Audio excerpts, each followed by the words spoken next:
Welcome back, everyone, to another episode of AI Bible Story Podcasts.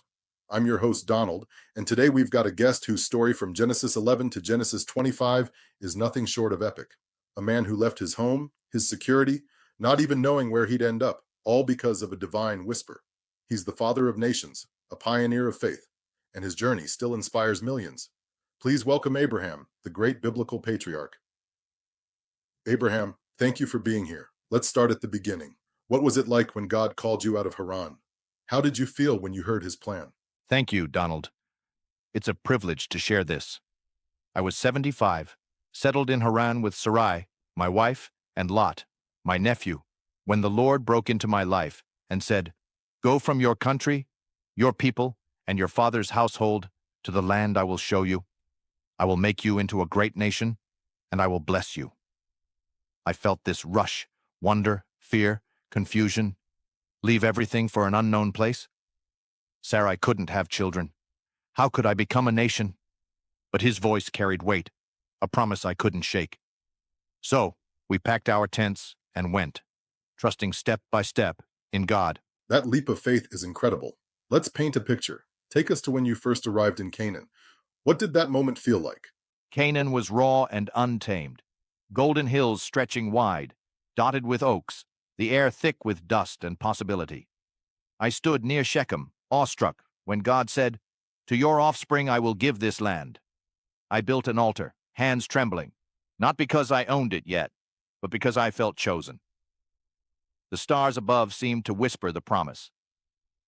It was humbling, Donald, knowing I was just a sojourner in a land God claimed for my future. Beautifully said. Now let's rewind a bit. Famine hit and you went to Egypt. That choice to call Sarah your sister, what was going through your mind? That was a low point. Famine drove us south, and Egypt gleamed with wealth, grain silos, the Nile's shimmer. But I feared for my life. Sarai was beautiful, and I thought, they'll kill me to take her. So I said, "Say you are my sister, so that I will be treated well." It wasn't a complete lie. She was my half-sister. But it wasn't trust either. When Pharaoh took her, guilt gnawed at me. God intervened, sending plagues to expose it. And I left ashamed. Lesson learned. Fear can twist faith. That's a relatable struggle. Let's jump to another choice. Letting Lot pick the land. Why'd you do it, and how'd it feel when he chose the Jordan Valley? Lot was family, and our herdsmen bickered. Too many sheep, goats, tempers flaring. I told him, "Let's part company. If you go to the left, I'll go to the right." I wanted peace, and I trusted God's promise didn't need me to fight for the best. When Lot picked the Green Valley, lush like Eden, I took Canaan's rugged hills. It stung a little, watching him go. But God reassured me after by telling me, "All the land you see I will give to you." That settled my heart. Generosity paid off. Then came Sodom and Gomorrah. You pleaded with God. Take us inside that moment. Heavy, Donald. God revealed their sin, violence, pride, and his plan to destroy them. Lot was there, so I stepped up. You can read in Genesis 18, verses 23 to 24, where I asked God, "Will you sweep away the righteous with the wicked? What if there are 50 righteous?" God was so gracious that he let me haggle down to 10. Standing before him, I felt tiny yet heard. The cities burned anyway. Sin's cost was real, but Lot escaped. It showed me God's justice and mercy danced together. Powerful. Now let's talk Hagar. Sarah gave her to you. What was that decision like, and how did it unravel? That's a painful memory, Donald. Sarai ached for a child, and years dragged on. Nothing. She told me, "The Lord has kept me from having children. Go, sleep with my servant." I thought, maybe this is God's way. Hagar bore Ishmael, and I loved him. But the house fractured. Sarai's jealousy, Hagar's pride. I felt torn, realizing I'd rushed God's timing. It was a mess of my making. That's raw.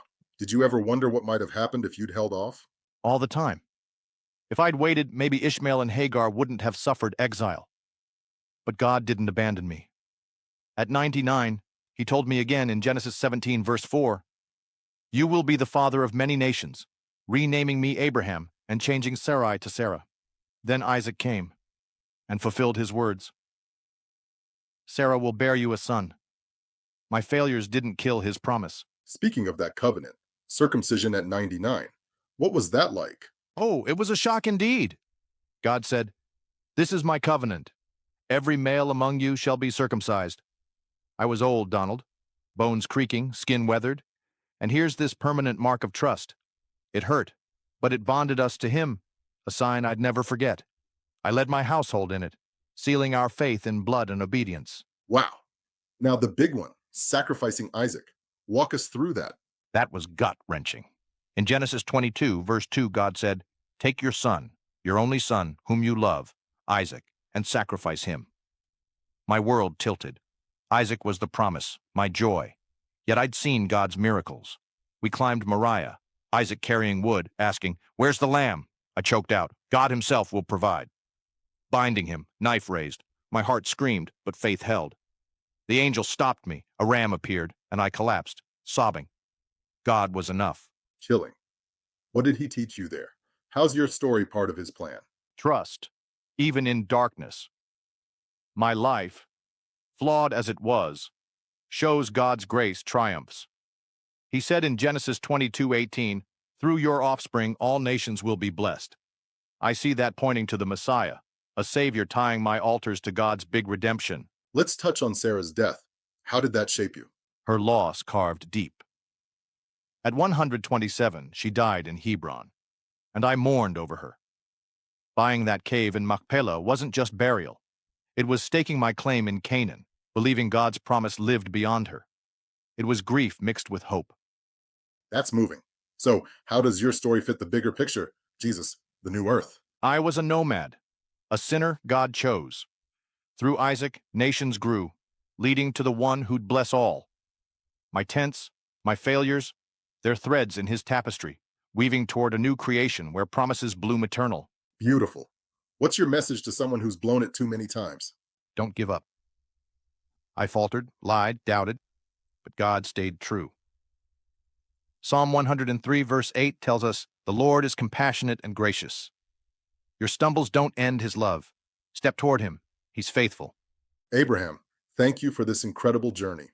Listeners, if you would like to read more about Abraham, you can find his story in Genesis chapters 11 to 25.